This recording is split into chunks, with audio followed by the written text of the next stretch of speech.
continuing on with the Strangled by series, I have my sermon title is Strangled by Busyness. And so opening, because I love making everybody squirm in their seats and I love audience participation, I have a quick question I want you guys just to take a few seconds to think about, and I want you guys to randomly shout out answers. There's no right or wrong answer, so I'm not going to pull a quick one and say, I fooled you. But this is my question. What is the number one response that you guys get when you ask someone how their week was? Busy. Good. Great. Awesome. So I've heard all kinds of stuff, but overwhelmingly, the number one answer I get is busy. And so there's two types of busy. There's busy where it brings a lot of frustration, a lot of chaos because there's something always going on. And those are the ones that drain you. That's the busyness that no matter what you do, you feel like you can never have enough time, never enough time for relaxation, never enough time to get everything done in the day. And then we also have the busyness where the schedule's just full, but it's productive full, meaning you're getting good things done, meaning there's a healthy outflow of things as just as much as there's a healthy inflow of things. And so the reality I've learned as I've gotten older is the only thing that happens, it seems to be that your time becomes more in demand, because then you become married, and then you have kids, and then you have a career, and then you have these other things, then you got soccer practice, and you got baseball practice, and you have all these other things that are added to your schedule. And so what happens is we know as we get older, because we have families and we have friends and relationships, everything gets busier. And so how do we offset the busyness of life? It's pretty simple. It's also very complex. But at the same time, here we go. You ready? Say we're ready. All right, we're going to dive in. The way we offset this demand is by looking at life as a race. We start to train ourselves for a marathon. The Apostle Paul tells us, he's actually speaking to the church in Corinth, and he says in 1 Corinthians 9:24-26, Do you not know that in a race all runners run, but only one gets the prize? Run in such a way as to get the prize. Everyone who competes in the games goes into strict training, and they do it to get a crown that will not last, but we do it to get a crown that will last forever. Therefore, do not run like someone that is running aimlessly. I do not fight like a boxer beating the air. And so you read that, and it's like, oh, wow. Like he just lays it on them, just boom, don't waste time. You got to be focused. You got to keep going strong. And one of the coolest parts last night as I was preparing, this is kind of embarrassing, so don't make fun of me later, but a lot of times before I get up to speak, I will actually go through this like 5 or 6, 7 or 8, 12 times. And I'll do this in my garage where nobody else can hear me. So Christy actually has to call my phone to be like, hey, are you coming in soon? I'll be back in a few minutes. And so I'm out there just going after it and getting myself ready. And so last night as I was doing this, God begins to speak to me. I get through the part of the word strict training. I'm like, man, that's kind of harsh coming from God, especially in the New Testament. And this is what he said to me. He says, Josh, if you're not ready when the time comes to get the glory, meaning you don't set yourselves up, you don't have the routines, you don't have the disciplines, you don't have the words of knowledge to hand to people when you have those divine encounters, those divine appointments. Just like the runners of the race, if they're not endurance, they don't have the stamina to be able to run the entire race, you're never going to get to the point of having the medal. You're never going to get to that point of being able to share the word and the gospel with someone because you're not going to be ready to. And all of a sudden I'm like, oh, well, that's good. And then I get to the next part, and then I'm like, well, I don't get the whole part. We don't run just to run aimlessly. Well, what do you mean by that? And he goes, look, there's two types of busy. You can be busy and you can be frustrated, or you can be busy and you can be happy. What do you want to do? And I'm like, well, I want to be busy and happy, of course. Who doesn't? And so I say, well, where are we going to this? And the first thing that pops in my head is routine. And routine's kind of a funny thing. Who's ever been a parent in here? You've had kids, you've had grandkids, nieces, nephews. You've probably watched them getting up and going to school. Here's the coolest part about school. It's not that I get to watch my kids be tortured in school, but the really cool part about school is this, is there's a routine that follows, which just as a parent excites me. Because what happens is I know my kids are getting up at a certain time. They're going to be leaving the house at a certain time. They're going to be doing all their school stuff. They're going to come home at a certain time. And then it's time to do schoolwork, to hang out and play. And then we're going to have dinner. And I know by 7:30 almost every night, it's going to be going, and by 7:30 they start to realize, man, I feel like it's time for bed. And I'm like, yes, it is. And so what happens is they start getting ready for bed by 7:30. They start going to the bathroom. They change their pajamas. They brush their teeth. And by 8 o'clock, they're laying in their beds. And by 8:30, praise God, they're sleeping. And it's not that I don't love spending time with my kids, but it's good to have that time alone with your spouse. It's good to be able to kind of download what went through the day and to be able to spend time and also be able to have that chance to relax. And maybe it's just sitting down watching a TV show together, but you get to spend that time. And so we know routine's awesome just from that side alone. But we also know routine is vital. But here's what I think a lot of us begin to think of routine as we think of it as almost insanity because it's so hard to get into those routines. And so I have the definition of insanity, and this is from the great late Albert Einstein. And he says, doing the same thing over and over, expecting a different result. And so what happens is we're pre-programmed to think, oh no, I'm stuck in a routine. This is so boring. Like there's no excitement in this. Like this is it, and then I'm stuck, and I die, and I don't want to do this. I want to do something that's exciting. I want to challenge myself. I want to challenge where I'm at. And so we begin to get bogged down by the expectancy of what we do every day, the monotonous of, I get up, I take a shower, I go to work, and I come home, and I see my kids, and then I eat, and then I go to bed, and I get to do it all again tomorrow. But here's the cool part. When you're in that side of busyness, it's the sad busyness. You never have enough busyness. But when you start to live with spiritual disciplines and you start to live with self-discipline, it becomes the other side of busy where you're productive. And so this is the cool part. I love Jim Rohn. If you've never heard of Jim Rohn, I highly suggest his books, his teachings. He's an extremely intelligent man, and he says success is nothing more than a few simple disciplines practiced every day. Blew my mind when I read that. He's simply saying a couple small things done daily is going to set you up for success for long term. So the routine is simply this. It's a sequence of actions that are repeated, right? And so we know what happens when you get into routine. Healthy growth comes from it. As long as it's a good, healthy habit, there's good, healthy growth that comes after. And so I can't think of any way better to explain it in this, and it's the parable of the shrewd manager. And it's an interesting one. As Jesus tells us to his disciples, to give you kind of a backstory, there's a manager who's been placed by a man who's of great wealth at the time. And he begins to kind of do things his way. He doesn't really get in a good routine. He gets in the bad routine of doing whatever he wants, whenever he wants. And so what we see very shortly after that his manager, the owner of the company, his employer realizes, why am I paying this guy to steal my money? Like, this doesn't make any sense to me. He's busy, but he's like, I always get joked with by Mindy Sanko. She's one of our food pantry people, but she walks by my office, she goes, I'm working, and she's making fun of me at times. But I think of the same thing. That's probably what he was thinking in his head is, I'm working, but he's really not getting anything accomplished. And the reason this comes in so important, as Jesus gets further into this, he says to the disciples, he says, if you were faithful in little things, you'll be faithful in large ones. But if you were dishonest in the little things, you will not be honest with greater responsibility. That's pretty heavy to have somebody say. But here's the craziest part. As he goes on, if you continue to read, he says, if I can't trust you with earthly riches, how am I going to trust you with the riches of heaven? And what he's saying, this isn't to say anything negative. He's just saying, look, I know what you're capable of, and what you're doing right now is not what you're capable of. This is not who you are. I'm telling you, you're now brand new. And he's telling the disciples, look, you got to fight for it. You can't just say, oh, I'm saved. That's good enough. He's saying, no, I want you to go after. I want you to find me. You got to seek me. As much as I want to seek you and I want to speak to you, I need you to have that same passion I have for you. And so what we see here is we see God specifically saying, hey, look, yes, I blessed you. Yes, I have promises for you.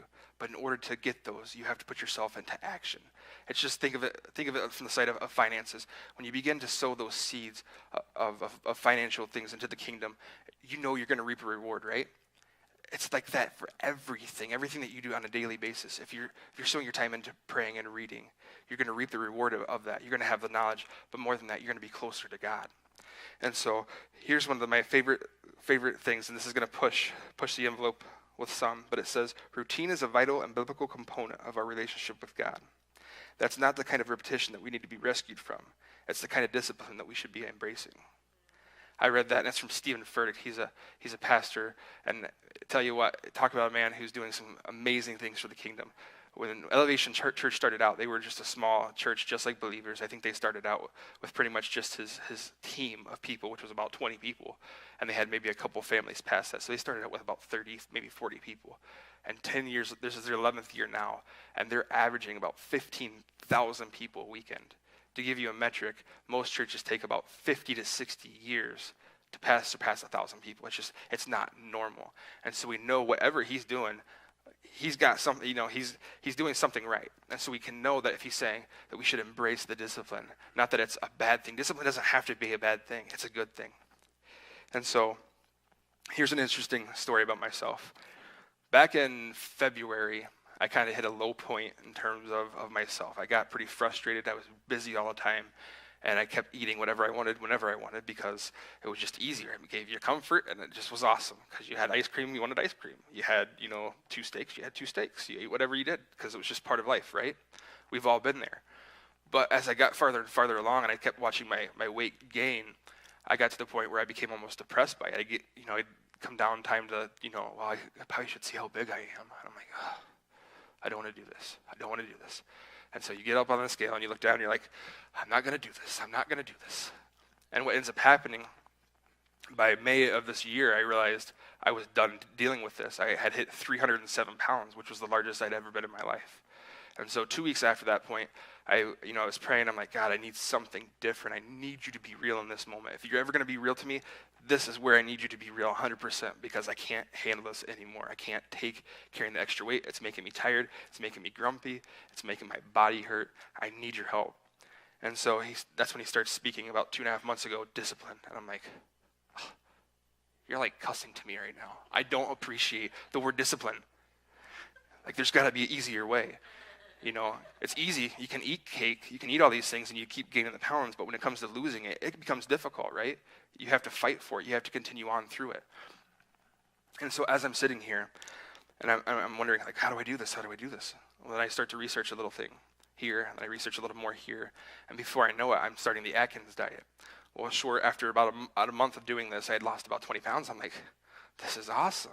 This is really exciting. So I get really excited, so I start to research more. Well, then I took it upon myself thinking, it seems like everybody has a lot of fun running these 5Ks. Maybe I should take up running. It's not all it's cracked up to be, let me tell you. I realized after running the first about 60 or 70 feet, and I'm out of breath, I'm like, oh, what in the world am I doing to myself? And so long story short, on a serious note though, I realized very quickly that this isn't just for anybody to do. And so I took time and I started researching, and I started talking to people that ran. How do you breathe? Because I run like 25 feet and I'm already, how do we do this? I started learning, and I started sewing into a healthy habit. And sure enough, now I'm to the point where I can go in a half an hour, I can get it just over 2.75 miles, so not quite 3 miles. But my goal here is to eventually be at 3 miles in under 30 minutes. And so that's under 10 minutes a mile. That's pretty impressive, especially for somebody my size. But for a normal human being to run under 10 minutes a mile after you're past the age of, I think it's 22 or 23, it's pretty uncommon. It's not, unless you train consistently, it's just not something that you can achieve. And so I say all that to say this, is I am living proof that small disciplines that turn into small routines execute big results, because I'm now standing before you, and I don't remember exactly what it was this morning, but I was around 270-ish, and so I've lost close to 40 pounds in the last 3.5 months. And so it's possible. You just got to make that decision and continue on. And so we have all the information to get to that point, but how do you really start to work that out? And so I have a few verses for you guys this morning. And this is where the rubber meets the road. Galatians 6:4, Galatians 6:7, and Galatians 6:9. And I'm going to go through each of them and break them down. But we're going to start with verse 4 first. As the Apostle Paul is talking to the church in Galatia, he says in verse 4, pay careful attention to your own work, for then you will get satisfaction of a job well done, and you won't need to compare yourself to anyone else. You know how hard that is? Let me tell you. And I'm starting to run. I'm like, well, how fast are you going? Oh, man, I'm doing horrible. Or, you get the person that's behind you. How fast are you going? Oh, you're at 14 minutes. I'm at 13:59. And you get excited and it becomes a thing in your mind where you're basing everything that you're doing off of everyone else around you. And the reason this becomes so toxic so quick is because if somebody's doing it exceptionally well right ahead of you, and even if they're a few years younger, for a lot of people, that's a real bring down instantly. You lose your momentum, you lose your focus because you're no longer focused on Jesus and following, your way that you're going. You're now focusing to the left or to the right. Now what ends up causing that issue, and this is more of an actual brain issue, this is actually the dangers of comparison. It's called this by Dr. Marco Whitman. He's at the University of Oxford, and he's going to school specifically for cognitive neuroscience. Huge, that's a big word for me. So this is what he says. We found that people estimate their abilities based on their own performance in a rational manner. So when they have a clear thought in their mind, they base it off of themselves. Their estimates were also partly merged with performance of others. The findings potentially have implications for social deficiencies and interactions in the workplace, as well as clinical disorders such as depression. And so this is where it starts to become a real life issue. It's no longer talking about the Bible. It's no longer talking about everything else. This is a real life issue where when you start to compare yourselves to others, it actually starts to change things in your brain. And it can even lead you into a place of depression. It can lead you in a place of feeling less than. And as soon as you begin to feel that long enough, you begin to believe the lie that it is. And so he finishes out saying, the rational thought process is that we should be satisfied by our own accomplishments. And this is according to Dr. Whitman. And so what he's saying is when we're in a rational thought, we should not have to, just like the Apostle Paul says, we should not have to compare ourselves to others. We should be satisfied by doing what we're doing. If you don't worry about everything else going on around you, you're golden because you're able to stay focused on the next puzzle piece ahead that Jesus is laying for you. Also, to back this up, this is the really cool part. Scientific American. It's a online publication, and they do specifically stuff with medical fields. And this is what they have to say about speaking good about yourself. They say, you may like to talk about yourself simply because it feels good. Because self-disclosure actually produces a burst of activity within, say, the neurological regions of your brain associated with pleasure, motivation, and reward. And so what they're saying is when you speak the good things that Jesus says about you, that you are clothed in his compassion and his love and his righteousness, and you begin to believe all the things that people are saying about you, well, you are handsome, or you are beautiful, or you are doing a great job. When you begin to believe those things, it actually unlocks a part of your brain that is associated with the motivation to continue on, with pleasure that you're doing a good job, and that there is a reward for running.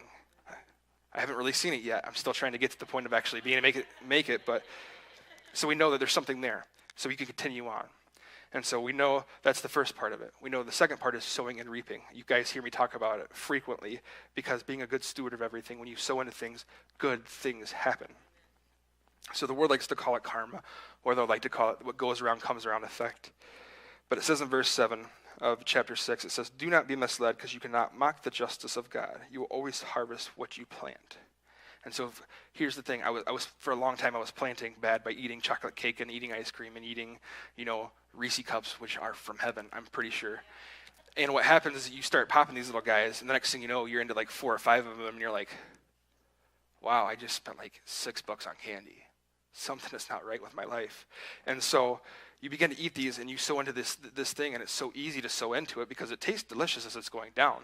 But what happens is you begin to gradually gain that weight. And what happens when you gradually gain that is it starts to affect other areas of your life. The reality of life is you cannot compartmentalize anything. Whatever you do in this area, guaranteed, it may not happen right away, but at some point it's going to affect the other side of the spectrum. Happens with everybody. Happens with everything, positive and negative. And so what we see in Scripture every day as we sow into good things, when we start to create healthy habits, good things happen, spiritually and physically. And so on the spiritual side, when we begin to take time and you read and you pray, or you spend time in personal worship time, or you read books that grow your knowledge not only on how to deal with relationships, but how to really see God in different things, you begin to hear God more clearly. You begin to spend more time with God, and great things happen. And it works in every area of life, just like if you're at work and you come in a few minutes early and maybe you have a desk job, and so you're filling out a few more forms. Well, you're doing more than the person next to you by default because they're showing up at a normal time. And so therefore you're sowing into a promotion, into a pay raise. Or if you were doing it, maybe you work like I used to. I used to do physical heavy labor. I used to cut concrete for a living. It wasn't uncommon for me to have to cut down in a basement carrying a 350-pound saw down. and cut concrete and then carry a lot of concrete back out. I have scarring from that on the serious side of things. But the cool part was I was sewing into the physical labor. I got paid well, but man, I walked out of there and I had some beefy arms. I'm trying to get back to that point. But the point of it is you sow into good things are always going to be reaped. Just as much as so if you sow into bad things are going to come. And so what we know is habits are learned. And so if you have an unhealthy habit, the greatest point of today is you can start brand new and fresh right now. Break the unhealthy habit and begin to instill good healthy habits, good self-disciplines and things, and spiritual disciplines and physical disciplines. And what happens is it begins to make a routine. And so what we see, and this is what I rephrased this quote. This is something God spoke to me about 2.5 months ago. I'll tell you what, I've been on an amazing ride the last 2.5 months. The stuff, it almost makes me want to get weepy when I think about the level of stuff that God's been revealing to me, because I've started to see things being placed. And then He'll drop little nuggets randomly, and I'm like, well, how's that supposed to happen? Because I don't see anything in the physical. And all of a sudden, a couple weeks later, boom, He drops something else. I'm like, oh, this is super exciting. And you get amped up for it. And so I rephrased it to include all of us, because like Mona said, I'm so glad she said that, He is no respecter of persons. If He's willing to do it for me, He's willing to do it for everybody here. And so He said, this is what He said. He said, when we have one strong area of discipline and we bring another area of our spiritual walk or health walk into submission, both areas will grow exponentially. And it took me a couple days to unpack that, but it comes back to Luke 16 when He says, look, if you're faithful in those small things, you will be given much. When you're faithful in the small disciplines, and they grow into a bigger discipline, which makes you more of a disciplined unit, and you begin to experience things, and you get to see all those things. Not only does it bring the excitement, but it also brings the other side of it, which is all the stuff that you get to reward yourself with. And so, finally, the best part is the last, and this is the part that we have to remind ourselves of daily, is not to give up. It says in verse 9, it says, so let's not get tired of doing what is good. At just the right time, we reap a harvest of blessing if we do not give up. And so what He's saying, He says, look, there's going to become times, you're going to get to a birthday party, and you're going to be like, cake! You're going to have, for me, it's like I have these little nostril things, and all of a sudden it's like, I can smell barbecue ribs. It's instant no matter where I'm at. If there's something good to be eaten, I can find it. Happens to me all the time. And so there's going to be times that are come along that are going to be able to knock you off your routine, off of your discipline. And as soon as it comes, you have to make that conscious decision at that point to say, no, this is my line. These are my lines, and I'm not going to step out of them. And it's not that you can't have fun. It's not that you can't still do exciting things. I'm doing exciting things. Just recently, I joined a gym. And last night, I thought I was going to die. But it was pretty awesome. I kid you not. I got home, and I got down on the ground with the kids thinking, this is a great idea to spend some family time. And so I get down, and I try to get off the floor. And I can't do it because as soon as I go to push up off my arm starts cramping. I'm like, oh, I've never felt like this before. I had no clue what I was doing. I start texting my workout partner. I'm like, hey, what do I do for cramps? And I'm patiently waiting. What took I thought 50 years to get back to me was only 10 seconds. And he's like, drink lots of water and protein. I'm like, okay, I can do this. So eventually, I literally roll myself to the other side. I push myself up. And I walk out to the kitchen as I'm, basically lamed arm on one side, and I'm start drinking water. And then I'm like, okay, this is going to be okay. This is going to be okay. And a few minutes later, I can literally feel it kind of reset itself. And I'm like, oh, I don't know if I want to do this anymore. And so He brings us to this point. The struggle that you may find yourself in today is going to be the strength for you gain for tomorrow. And so yesterday, and even today, I'm a little tender, not super sore like I was a couple weeks ago when I first started working out. But each and every day, it's going to get stronger and stronger. It becomes easier and easier to walk these things out. When you start to spend time with Jesus and you're reading your Bible, or you're reading a book that is not necessarily the Bible, a really good book, Courageous Leader. I went through that book super quick. You start to read it, you're like, oh, this is so good. And then you read the next chapter, you're like, wow, this is even better. And then you keep reading and reading, and it becomes easier and easier and easier to walk out the routines, the self-disciplines that you set up. And so if you guys can stand with me as we get close to closing here. I have one more passage of scripture I'd like to read with you guys. It's found in Hebrews 12, and it's verses 1 and 2. And the writer of Hebrews says, therefore, since we are surrounded by such a huge crowd of witnesses to the life of faith, let us drop off and strip off every weight that slows us down, especially the sin that so easily trips us up, and let us run with endurance the race that God has set before us. We do this by keeping our eyes on Jesus, the champion who initiates and perfects our faith.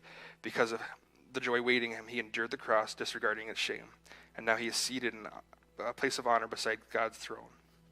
And so here's the really cool part about this. As we're in a race, right, and we can choose two paths. We can choose the path of being busy and constantly feeling run down and being frustrated to the point of wanting to quit. Or we can choose the path of self-discipline. Trust me, I know this was probably uncomfortable some of you guys to hear. It was even more uncomfortable for me to give it to you guys. I was praying last night. I was like, Jesus, this is going to either go really well or really bad.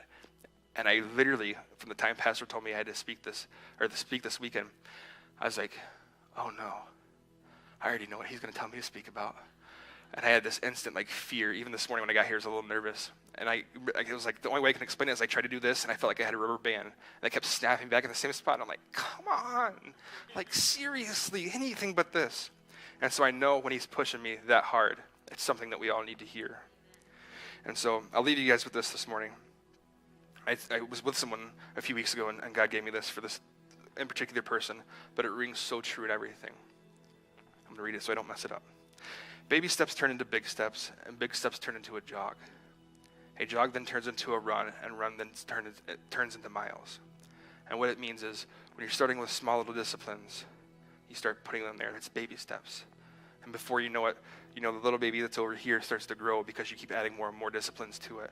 And before you know it, you're off to a slight run. And before you know it, you look back and you've got miles because you stayed focused on the task at hand. And so we're going to go ahead and pray real quick as we get ready to release. Jesus, we're so thankful for this morning, Lord, and we put you above ourselves. Lord, we come to you humbly. Lord, I ask that you would give us wisdom and insight, Father. And we ask that, Lord, that this is word from you that does not return void, Father, but it becomes part of our DNA, part of our fabric, that we fight for each and every day, each and every step, Father, for which you have placed before us. You've already given us blessings and provision, Father. It's just us walking out and beginning to take those for ourselves, and we love and we thank you for that. Lord, I pray a special blessing over each person, Father, that's represented here. I ask, Lord, that you begin to touch their hearts in a way that you've never touched before, and that you begin to bring to the surface the things that you want them to work on, Father, and to continue to move forward just as much as you have me doing now for myself. Lord, and that they will see the benefit instantly. Father, they will see the fruit instantly of what that you have them going through for. We love and we thank you. In your beautiful name we pray. Amen.